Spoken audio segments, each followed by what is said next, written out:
Hello student, एक बार फिर से आपका स्वागत है आपका स्मार्ट स्टडी क्लासेस पर। हाँ, तो हमारी इंटरमीडिएट की इंग्लिश की क्लास चल रही थी और जिसमें चल रहा था आपका अनसॉल्व पेपर। क्या चल रहा था? अनसॉल्व पेपर, यानी कि अनसॉल्व पेपर सन 2020 और सेट नंबर 5 चल रहा है आपका। तो बहुत ही इंपॉर्टेंट टॉपिक है आज का, क्योंकि आज का जो टॉपिक है बहुत ही अच्छा है।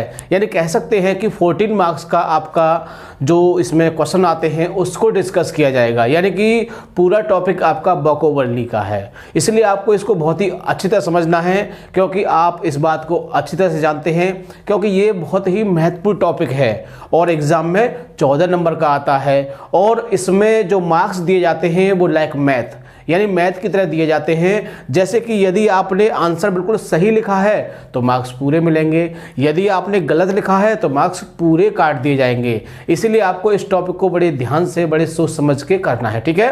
तो ज़्यादा समय न वेस्ट करते हुए चलते हैं अपने टॉपिक की ओर। तो स्टूडेंट्स, तो क्या आप जेईई मेंस 2021 में देने वाले हो? तो आपके लिए गुड न्यूज़ है, क्योंकि अनअकैडमी आपके लिए लेकर आए student reviseathon for JEE mains 2021, और ये स्टार्ट हो रहा है बच्चों 6 फरवरी से। इसमें 8 डेज में आपको 50 सेशंस कराए जाएंगे, वो भी इंडिया टॉप एजुकेटर्स द्वारा, और ये फ्री ऑफ कॉस्ट है। आप एनरोल कर सकते हो यहाँ पर फ्री ऑफ कॉस्ट। यहाँ पर आप देख सकते हो स्टूडेंट इंडिया टॉप एजुकेटर्स हैं, मनु चौहान सर हैं, मोहम्मद कासिफ आलम सर हैं, नमोकोल सर हैं। यहाँ पर इंडिया टॉप एजुकेटर्स हैं जो कि आपको फ्री ऑफ कॉस्ट पढ़ाएंगे। यहाँ पर लिखा हुआ full the revision bye top educators, absolutely बिल्कुल फ्री है आपके लिए, ठीक है। और यहाँ पर देख सकते हो 9 डेज प्लान है क्या। यहाँ पर आपको स्ट्रेटजीज बताई जाएंगी, मोटिवेट किया जाएगा, 50 सेशंस कराए जाएंगे 26 एजुकेटर्स द्वारा। JEE mains 2021 full syllabus cover किया जाएगा। ऑल इंडिया मॉक टेस्ट होगा, subject wise analysis on the last day. Last दिन आपका क्या होगा? India mock test, all India mock test होने वाला है बच्चों, जिससे आपकी प्रिपरेशन और ज्यादा अच्छे से हो पाएगी। यहाँ पर आप देख सकते हो स्टूडेंट पूरा शेड्यूल है 6 फरवरी से, ठीक है ना। रिवाइज एथॉन अनाउंसमेंट होगा 1 बजे। Last 10 days study plan for physics JEE में, यहाँ पर पूरा आपको शेड्यूल दे रखा है, ठीक है ना। 8 डेज 50 सेशंस 26 एजुकेटर्स, और भी बच्चों यहाँ पर पूरा शेड्यूलिंग देख सकते हो। डे 1 में आपके लिए ये सारा सब कुछ होने वाला है। ये सब कुछ फ्री ऑफ कॉस्ट है आपके लिए, आपको 1 भी रुपया पे नहीं करना है। और इंडिया टॉप एजुकेटर्स है बच्चों, डे 2 में आपको ये मिलेगा सब कुछ, ठीक है। 8 डेज 50 सेशंस 26 एजुकेटेड। डे 3 का प्लान ये है बच्चों, डे 4 का ये है, डे 5 का ये है, डे 6, डे 7, और यहां पर स्टूडेंट होने वाला है last day Unacademy all India mock test IIT JEE mains 2021, जो कि एकदम फ्री होगा। आप एनरोल कर सकते हो, और एनरोल करते टाइम आपसे अगर इनवाइट कोड पूछे तो वहां पर आपको डालना है बच्चों स्मार्ट स्टडी। क्या डालना है? स्मार्ट स्टडी, बिल्कुल भी स्पेस नहीं देना है। अगर आप ये कोड यूज नहीं करोगे बच्चों तो आप ये टेस्ट नहीं दे पाओगे। जब आपसे इनवाइट कोड पूछा जाए तो आपको स्मार्ट स्टडी जरूर यूज करना है, ठीक है, तभी आप एनरोल कर पाओगे। और अगर आप यहां पर अच्छा रैंक पाते हो, जैसे रैंक 1 पर रहते हो, तो बच्चों आपके लिए 3 मंथ का IT JEE plus subscription free मिलेगा। उसके साथ साथ 1 लाख रुपए तक का अमेजॉन वाउचर्स मिलेंगे। रैंक 2 पर जो बच्चा रहेगा उसके लिए 3 मंथ का आईटी जेईई प्लस सब्सक्रिप्शन और 75,000 रुपए का अमेजॉन वाउचर। जो रैंक 3 पर रहेगा उसके लिए 50,000 रुपए के अमेजॉन वाउचर और 3 मंथ का प्लस सब्सक्रिप्शन आईटी जेईई का एकदम फ्री मिलेगा। यहां पर आपको पूरा का पूरा दे रखा है स्टूडेंट। यहां पर लिखा हुआ one of the biggest scholarship test है ये, दुनिया का या फिर इंडिया का सबसे बड़ा टेस्ट कह सकते हो, स्कॉलरशिप टेस्ट कह सकते हो, ठीक है बच्चों। तो उम्मीद करता हूं सबको समझ आ गया होगा। ओके,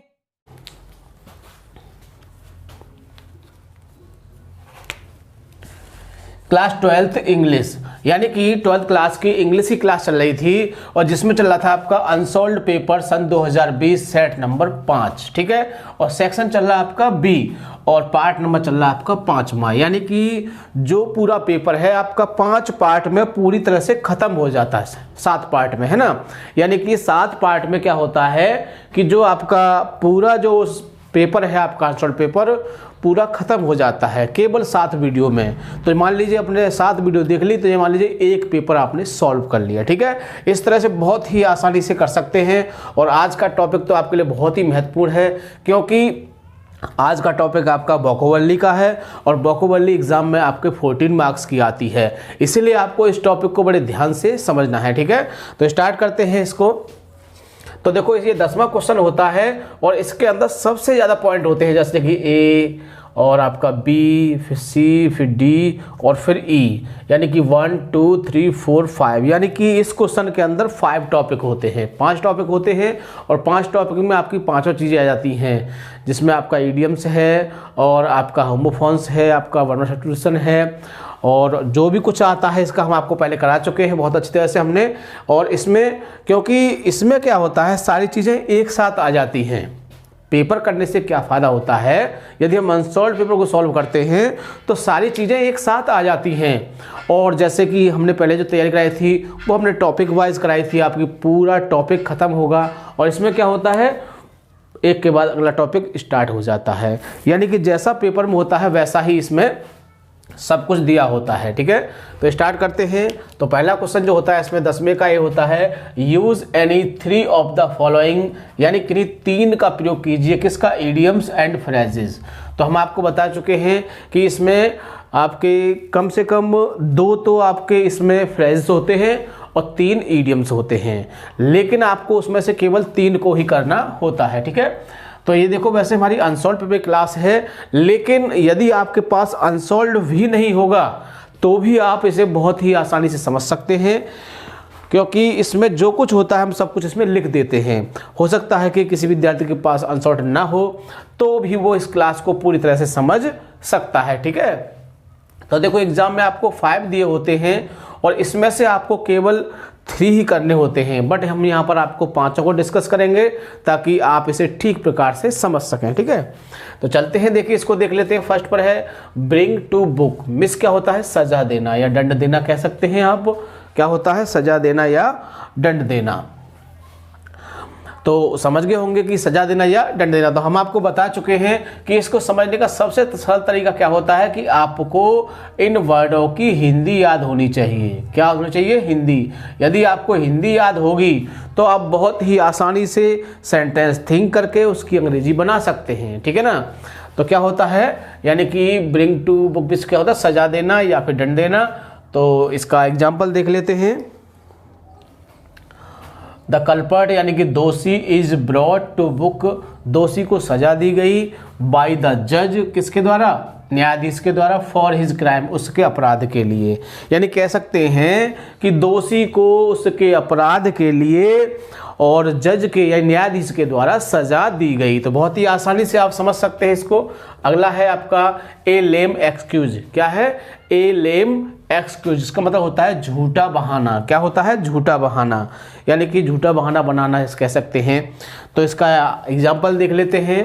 तो ही गेव मी, उसने मुझको दिया, ए लेम एक्सक्यूज, क्या दिया, एक झूठा बहाना दिया, यानी उसने झूठा बहाना बनाया, किसके लिए, for not writing a letter, किसके लिए, पत्र न लिखने के लिए, यानी कि पत्र न लिखने के लिए उसने झूठा वायदा किया या झूठा वायदा बनाया। ठीक है, बहुत ही आसानी से समझ सकते हैं इसको आप।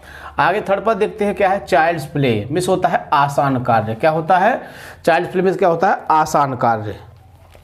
तो आसान कार्य के लिए एक एग्जाम्पल हो सकते हैं, जैसे कह सकते हैं कि प्रधानमंत्री का जो पद है वो क्या है, आसान कार्य नहीं है, कह सकते हैं ना। तो the post of a prime minister यानी कि प्रधानमंत्री का जो पद है, is not a child's play, क्या है, एक आसान कार्य नहीं है। बात समझ चुके होंगे आप। तो बहुत ही आसानी से हमने सेंटेंस भी बहुत से सोचे हैं, बहुत ही आसानी से, जिनका आप आसानी से मीन समझ सकते हैं और उनको याद भी रख सकते हैं। अगला देखते हैं क्या है आपका, गेट राइड ऑफ। क्या है, गेट राइड ऑफ मिस क्या होता है, पीछा छुड़ाना या छुटकारा पाना कह सकते हैं, यानी पीछा छुड़ाना या फिर छुटकारा पाना। तो आई वांट, मैं चाहता हूँ, टू गेट राइड ऑफ, छुटकारा पाना, हिज ब्रदर, अपने भाई से। ठीक है, तो मैं अपने भाई से छुटकारा पाना चाहता हूं। तो बहुत ही आसानी से एग्जाम्पल आप बना सकते हैं और थिंक कर सकते हैं। लास्ट में आपका हरकुलिन टास्क, क्या है, हरकुलिन टास्क, इसका होता है कठिन, इसका मतलब क्या होता है, कठिन। तो क्लाइंबिंग द हिमालय यानी कि हिमालय पर चढ़ना, क्लाइंबिंग द हिमालय, हिमालय पर चढ़ना क्या है, इज ए हरकुलिन टास्क, क्या है, एक कठिन कार्य है, क्या है, एक कठिन कार्य है कह सकते हैं। तो क्या होता है, हरकुलस में क्या होता है, कठिन। तो बहुत ही आसानी से सेंटेंस आप थिंक कर सकते हैं और इसकी अंग्रेजी बना सकते हैं। ठीक है, तो अगला टॉपिक है आपका, अगला क्वेश्चन है इसका आपका बी नंबर का क्वेश्चन है आपका, राइट एंटोनियम्स। राइट में से लिखिए, एंटोनियम्स होता है आपका विलोम शब्द कह सकते हैं। क्या है? विलोम शब्द ऑफ द फॉलोइंग वर्ड्स, निम्नलिखित शब्दों का, यानी कि निम्नलिखित शब्दों का आपको क्या करना है, आपको विलोम शब्द बताना है। तो देखिए फर्स्ट पर है आपका चीप। चीप मीन्स क्या होता है? सस्ता। आप जानते होंगे चीप मीन्स सस्ता होता है। तो सस्ते का जब उल्टा सोचेंगे तो क्या होगा? अरे सस्ते का उल्टा हो जाएगा मूल्यवान, और मूल्यवान का मीन क्या होता है? कॉस्टली। क्या होता है? कॉस्टली। तो बहुत ही आसानी से आप लिख सकते हैं चीप कॉस्टली। चीप मीन्स सस्ता और कॉस्टली मीन्स मूल्यवान। चीप सस्ता, चीप मीन्स सस्ता और इसका क्या हो जाएगा? कॉस्टली यानी कि मूल्यवान। ठीक है, तो बहुत ही आसानी से आप इसको हिंदी बेस पर समझ सकते हैं। जैसे हॉनेस्टी मीन्स क्या होता है? ईमानदारी। क्या होता है? हॉनेस्टी मीन्स होता है ईमानदारी। और इसका तो याद करना बड़ा ही आसान है, बहुत ही आसानी से याद कर सकते हैं। यानी कि इसमें केवल डिस लगा दो, डिसऑनेस्टी। डिसऑनेस्टी यानी कि बेईमानी कह सकते हैं। तो हॉनेस्टी, डिसऑनेस्टी। अगला थर्ड पर देख लेते हैं क्या है, कवर्डाइज मीन्स होता है डरपोक। क्या होता है? डरपोक। क्या होता है? डरपोक। कवर्डाइज क्या होता है? डरपोक। और फिर इसका है फियरलेस, यानी कि निर्भीक कह सकते हैं या फिर निडर भी कह सकते हैं। यानी कि फियर में से फियर क्या हो गया? लेस हो गया इसमें, तो लेस लगाने से उल्टा हो जाता है, आपको पता है। फियर में भी क्या होता है? भय या डर या होता है, और उसमें से हमने फियर को क्या कर दिया? लेस कर दिया, उसमें से हटा दिया, तो क्या हो गया? फियरलेस मन होकर निडर या निर्भीक भी कह सकते हैं। ठीक है, अगला सी पॉइंट देखते हैं इसका, right synonyms of the following words. यानी कि सिनोनिम्स में होता है आपका पर्यायवाची शब्द, समानार्थी इसको बोलते हैं। तो इसमें क्या होता है, एग्जाम में आपको एक एक समानार्थी लिखना होता है। और सबसे इसमें खास बात देखने की होती है कि इसमें आपको चॉइस नहीं होती है। क्या नहीं होता? चॉइस। क्योंकि चॉइस मिलने से क्या होता है कि हमारा जो क्वेश्चन है वो 100% सही होगा। क्योंकि चॉइस मिलने से क्या है कि मान लो इसमें 5 दिए होते आपके, सपोज 5 होते, तो 5 में से ये कहा जाता कि किन्हीं 3 का आप करिए, तो उसमें क्या होता कि उसमें आपको 3 ऐसे मिल जाते जो आपको बहुत ही आसानी से याद हो सकते हैं। ठीक है ना, तो इस तरह से, लेकिन फिर भी आप इनको बहुत ही आसानी से कर सकते हैं। और अभी तो फिलहाल आप इनको याद करिए बढ़िया तरीका हो सके, और फिर इसकी कुछ ट्रिक भी बताएंगे हम आपको बाद में एग्जाम टाइम में। ठीक है ना, तो बेन मिस क्या होता है? शार्प होता है। बेन मिस क्या होता है? शार्प। और यदि इनको आपका हिंदी मीनिंग पता होगा तो आप बहुत ही आसानी से कर सकते हैं। बेन मिस क्या होता है? शार्प होता है, तो कर्स माने भी क्या होगा? शार्प ही होगा। ठीक। बैटल मिस क्या होता है? युद्ध होता है। हमको पता है कि बैटल मिस युद्ध होता है। ठीक है, अब बैटल क्या होता है? बैटल एक लंबी लड़ाई होती है। क्या होती है? लंबी लड़ाई होती है ना, युद्ध जिसको बोलते हैं। तो इसको हम लॉन्ग फाइट कह सकते हैं। क्या कह सकते हैं? Long fight. और एक और वर्ड है, सिंगल वर्ड है आपका वार, WAR, वार। वार माने सुना होगा, वार मिस क्या होता है? युद्ध होता है। ठीक है, बहुत ही आसानी से। डिसग्रेस मिस होता है अपयश। क्या होता है? अपयश। क्या होता है? अपयश। और डिसरिप्यूट मिस क्या होता है? अपयश होता है, इसका मतलब ही। तो बहुत ही आसानी से दोनों में डिस आ रहा है। ग्रेस को किस मतलब रिप्यूट में बदलना है। ये ग्रेस है, यहाँ रिप्यूट है, और डिस तो यहाँ पर दोनों में है ही है। ठीक है ना, तो सिनोनियम्स, एंटोनियम्स और ये आपके इडियम्स एंड फ्रेज बहुत ही आसानी से आप समझ सकते हो। यानी कि यदि आपने आज की वीडियो को बढ़िया तरह से देख लिया तो ये मान लीजिए आपके 14 नंबर बहुत ही आसानी से पक्के हो चुके हैं। ठीक है ना, अगला क्वेश्चन देख लेते हैं, डी पॉइंट का है, सब्स्टिट्यूट वन वर्ड। यानी कि एक वर्ड बनाइए, एक वर्ड में उत्तर दीजिए द फॉलोइंग एक्सप्रेशंस। यानी कि जो निम्नलिखित आपको कथन दिए हुए हैं उनको क्या करना है? उनको एक शब्द में आपको बताना है। तो देख लेते हैं इनको। एक क्राउड। क्या है? एक क्राउड यानी कि एक भीड़। एक क्राउड, एक भीड़ ऑफ लिसनर्स, सुनने वालों की। यानी सुनने वालों की एक भीड़ को क्या बोलते हैं हम? ऑडियंस कहते हैं। क्या कहते हैं उनको? ऑडियंस, यानी कि श्रोतागण कहते हैं। समझ गए होंगे। यानी जब बहुत सारे लोग एक जगह इकट्ठे हों, किसी बात को सुन रहे हों, तो उनको क्या कहेंगे? उनको हम श्रोतागण कहते हैं। और वन टाइम एक शब्द में क्या होगा उनका? हिंदी में उनको ऑडियंस, इंग्लिश में ऑडियंस, और हिंदी में बोलते हैं उसको श्रोतागण। ठीक है ना, अगला वर्ड है legal end of a marriage. Legal में से होता है कानूनी, एंड माने अंत कह सकते हैं, समाप्त। ऑफ ए मैरिज, एक शादी का, यानी एक शादी का कानूनी अंत। एक शादी का कानूनी अंत क्या होता है, आप जानते हैं बहुत अच्छी तरह से, यानी कि डिवोर्स। क्या है, डिवोर्स, जिसको हम तलाक कहते हैं उर्दू में, ठीक है ना। तो क्या होता है, legal end of a marriage, यानी कानूनी शादी का जो अंत होता है वो होता है डिवोर्स, जिसे हम तलाक भी कहते हैं, ठीक है।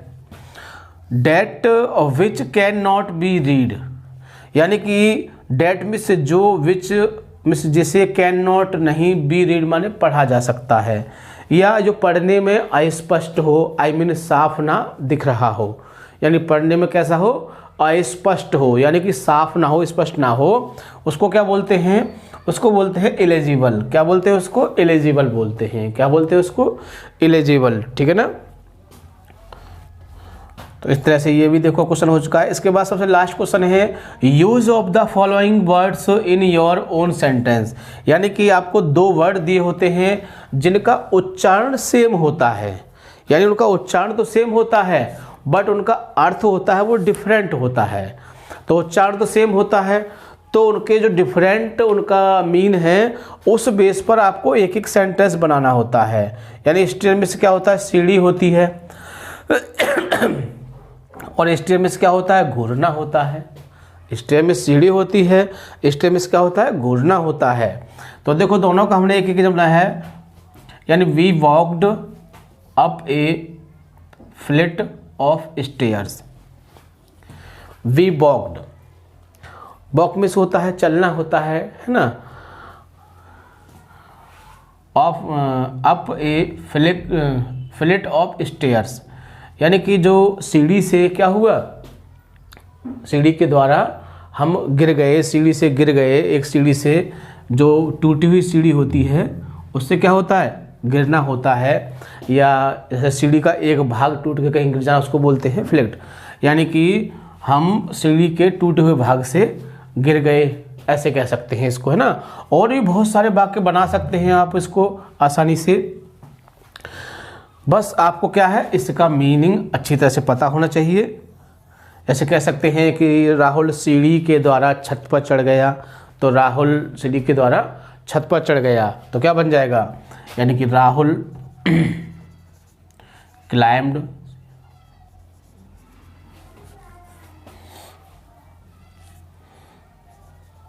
ऑन द रूफ, किससे, विद द स्टेयर्स।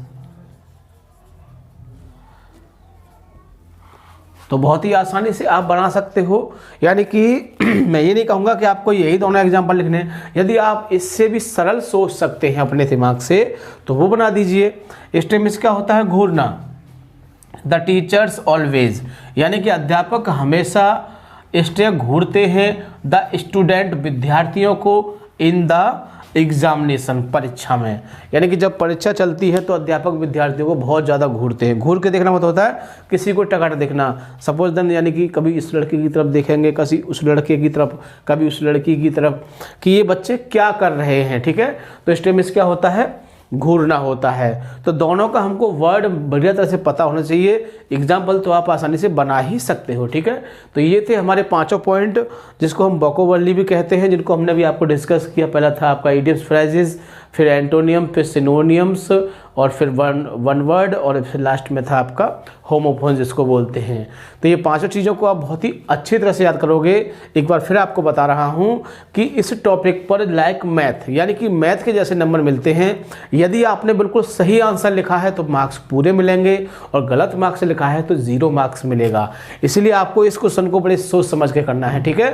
तो वीडियो को पूरा देखोगे, बिल्कुल भी स्किप नहीं करना है, और सबसे खास बात, वीडियो को लाइक या शेयर करना नहीं भूलोगे, ताकि और भी विद्यार्थी इस चीज़ को सीख सकें, ठीक है। तो थैंक यू, जय हिंद, जय भारत।